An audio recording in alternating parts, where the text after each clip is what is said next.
Cad is brag and BRÓD on it. A long Guinness. Okay.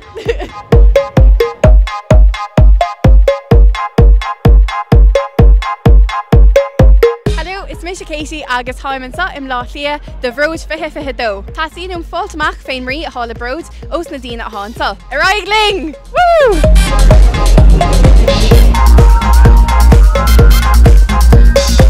Cad é an brí a há I bant le BRÓD dute? So Cilín BRÓD domsa a bheith sásta on is féin. Oh.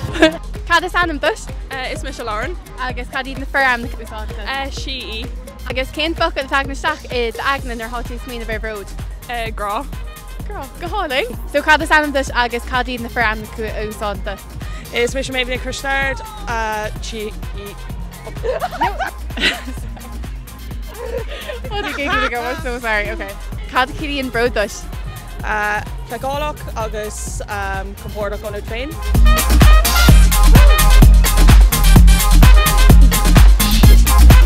Cur chuirsí sa dhéanamh BRÓD ag bantaáid as focail bháin, cén focail bacháin? Pobl, no, pobl LGBT.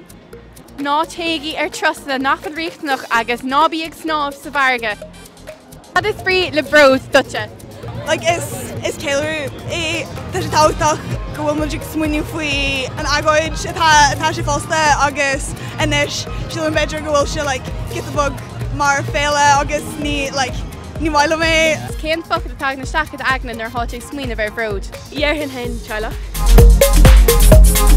Cad is anam dut? Éimean is andam. Agus cad iad na feram cúsáanta? Sé.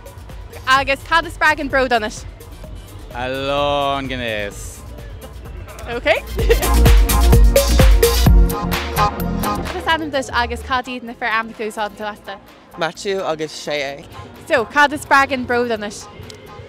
Just a bheith like timpeall McCorda agus McClana gauni agus tá siad có cearach le gachard agus like átá mé óg tá sé có like éasca timpeall McCorda a bheith mar mé féin. Cad Cilín BRÓD dut?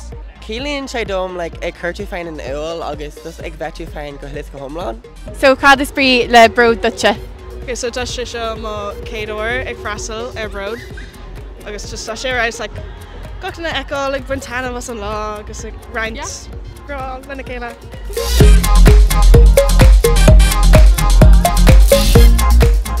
Chlí is tócha gur chéilóra agus agóid há braid fós. Ach há faibanna an fós. Há fuinmh úntaach mór haimpléir mansá. Leis an bhuiinmh son buin for chuanna na smach. Chuaigh Katie Halpan Hill agus sláán a gcuid.